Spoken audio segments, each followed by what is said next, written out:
Welcome to the Audi RS4.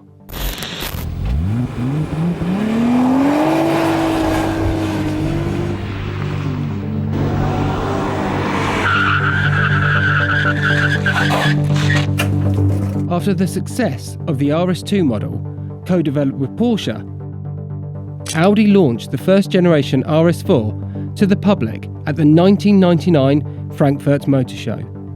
It was a high-performance variant of the mid-size platform B5 model Audi A4. The B5 RS4 only came in Avant form, or estate to many of us in the UK, and came propelled with a Cotswolds-tuned 2.7 litre V6 twin-turbocharged unit, making some 380 or so brake horsepower. The B5 RS4 had a wider track than the regular A4, and as a result featured the now infamous wide arches that gave the car its muscular, purposeful look.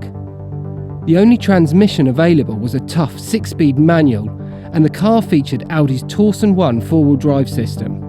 Production took place from May 2000 to September 2001, by which time some 6,030 RS4s had been built by Quattro GmbH. The B5 RS4 ultimately created the recipe for the RS4 model for the generations to come. An ultra-fast, premium model with bags of practicality, all-wheel drive, go anywhere in any weather performance that can eat tarmac.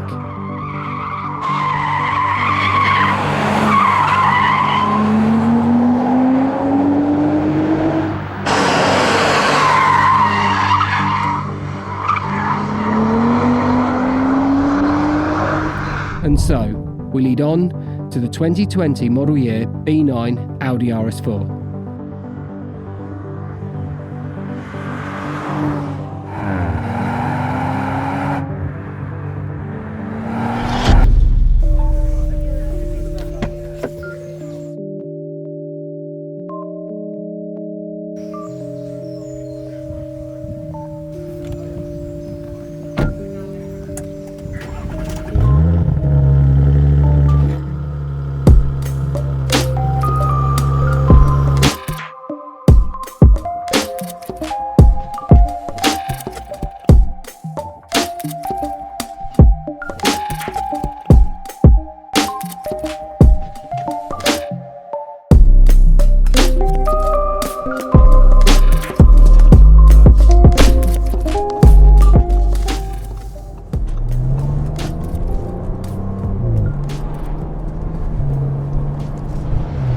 Right, so you join us in the RS4, 450 PS.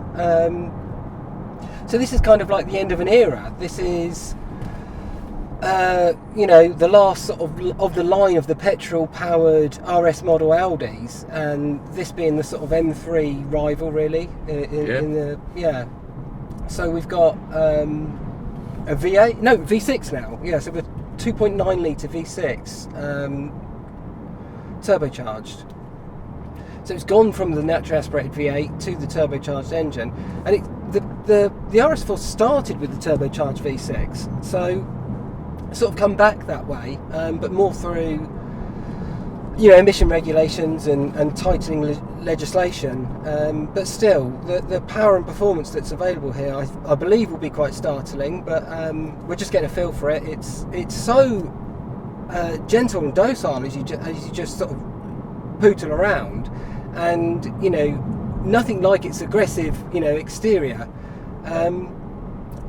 but yeah, at the moment that's basic impressions, is just how solid and how what you expect from a new car, and then some, incredibly refined. And the engine, you can already tell, is something special. It's more than 4 cylinders, and it's got a nice little engine note, and a bit of rumble, and something potent is under the hood. But yeah, a real sort of last in the line. I mean, Audi are talking about electric models from I think 2025 now, so this really is end of an era. Yeah, so just driving along in D, in comfort mode, it is just like, a comfortable, nice car to drive. And then you instantly knock it into sport. We're still in comfort settings, but you can feel the steering tighten up, firm up, become more purposeful, and it feels more alert. And obviously the gears feel more agile. It's dropped down a cog, and it's much more responsive under the right foot now. Now it feels, you know, like it's the performance that it's actually got on tap. But indeed, it's just a docile, nice thing to cruise about in. Right, so we're into dynamic mode now, and instantly the whole car has, you know, it's not, I don't know if it's particularly hunkered down and got low, but it's got that feeling because it's so much more aggressively set up. You know, it's gone from unbelievably comfortable to unbelievably alert, and a much smaller feeling, more agile car. And I suppose that aside from the ride changing and the steering firming up, is how much more vocal that exhaust system is. You can hear it rumbling away.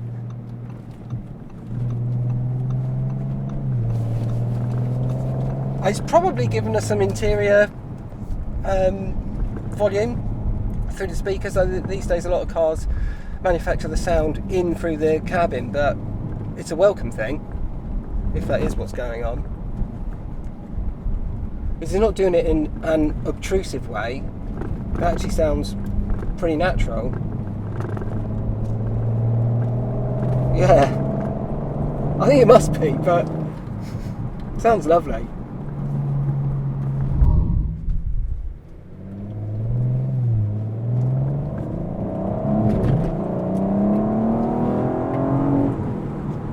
Well, it's absolutely potent. That's the first thing. It's the torque and the power, you know, everything combined. It just is brutal. Makes a really lovely noise.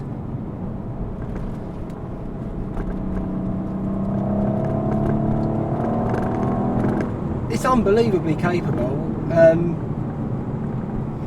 It feels much more firm and, you know, assertive and sporting than perhaps you might think for, you know, a larger car. I think this road carries on quite nicely. It's a good test. Steering feels immediately just so, you know, precise, and you're barely having to put in any input to alter the direction. I mean, literally, it's millimetre adjustment, so it's very, very sharp.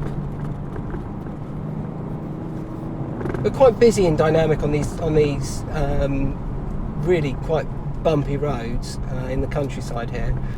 So it's got the 8-speed. Oh my gosh, that's quite impressive. In terms of a get up and go, it's insane. We've got a cargo truck or something in front of us, so we'll ease back. But we'll just try down this little dip. Ooh, quite a compression that. Quite a sharp corner. So it changes gears. You've got so many. I mean, you've got 8 forward gears, I believe. So the ratios are really tight and really close. And actually, you do get to sort of use them. Oh my gosh, it's an absolute missile. Oh dear. I mean, it's a world away from the likes of the 205. It's completely different, you know, it's chalk and cheese. But it's not, the engine is such a party trick in this, and such a part of the experience. The noise, the shove, everything, the response. It, you know, that's why I wonder, when it goes to electric, will you still have as much fun or excitement? Will it involve you on an emotional level? Because this really is emotional. The way it catapults. The gear changes are pretty quick. Oh my gosh! I mean, it's a standard ticket for the 8-speed box. Yeah, you could seriously munch some miles in this. It's impressive to say the least. Jeez, what a way to crush country distances. So we'll just bolt it out of this little sharp corner, and watch it. Oh my goodness. So 450 PS, and it fills every single one of them. So we'll give it a little bit. Yeah, it's absolutely ridiculous. I mean, you know, as I say, it's a world away from the, you know, the likes of an old car like the 205 or whatever, and of course it should be. It, you know, it does everything, you know, on paper better. It's that, and it can do everything. I'm going to put it in comfort actually for the way back. It's on a drive select, isn't it? That's it, drive select on the left there.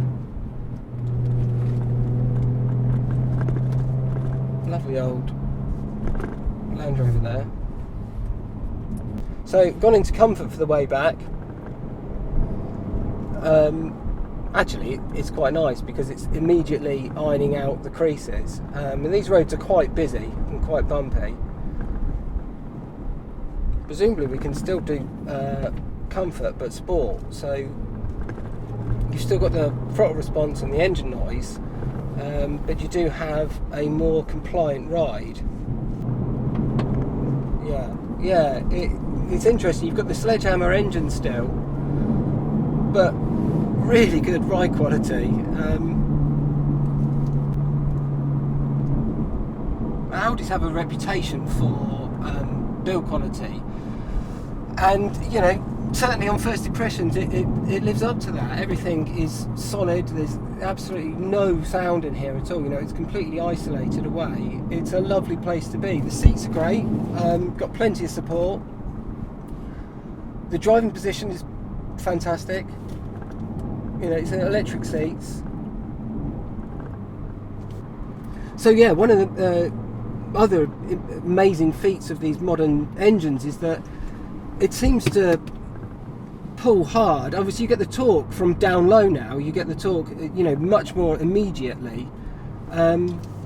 Availability of torque, so that's what gives you that instant shove, but it really starts to race and get going as well as the revs climb. So it's a pretty, I don't know if you'd say linear pull, but it's a savage pull all the way through. It feels like it actually gets going even a bit more, so a bit more sort of like a traditional sort of natural aspirated petrol engine in that regard, but it's probably the heightened noise and just overall satisfaction and sensation that you get as you put your foot down. So we've got a little opportunity here. Yeah, it's absolutely brutal. And you know, quite thrilling because of the fact that it's such an experience. It's a little bit sort of grip on and you know, just be amazed at what it can do. But the seats are great. I'm not sure exactly, you know, what spec these all come in. I think this might be a black edition or something, but yeah, the seats are fantastic. They do hold you in well. So we're just on our way back, and to wrap it up, yeah, crikey, it's insane. It's an absolute bullet. It's a missile. Yeah, probably cliche to say that. It was, you know, what you expect, but geez, what an engine! What an engine! And Audi have built some brilliant engines over the years. I've not experienced the sort of infamous B7 generation. I think it's the B7, the one with the 4.2 litre natural aspirated V8. Oh no, I have actually. Years ago I was in the RS5, which was the same engine.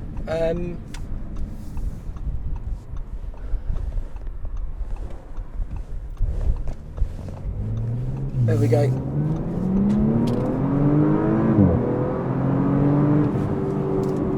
Yeah, sounds fantastic. You can hear the exhaust as well, you know, you really can hear it. Really impressive. So, thanks for joining us on this. This is a quick roundup of this RS4. I'd love to have got a few more shots and whatever else. We've only got brief periods with each car. I'm just trying to get, you know, what we can. I've tried to be as honest as I can. It's pretty. What should you say? I'm trying to think is the right word. It's just sort of, it's not shocking, but it's pretty sort of, I don't know, it's just a sensational car and experience to just jump into and immediately be hit with this much power and this much performance, that it sort of knocks you sideways a bit of just how capable cars are today. So particularly in comparison to, you know, a lot of the cars that you'll find yourselves in and out of on a daily basis. So yeah, this is a, you know, it's in some ways a sad time to see the likes of these bow out, but once again, like I said on the end of the TT video, what a way to do it. The petrol era will be long remembered, I'm sure. So thanks for watching on this one, and we'll see you next time.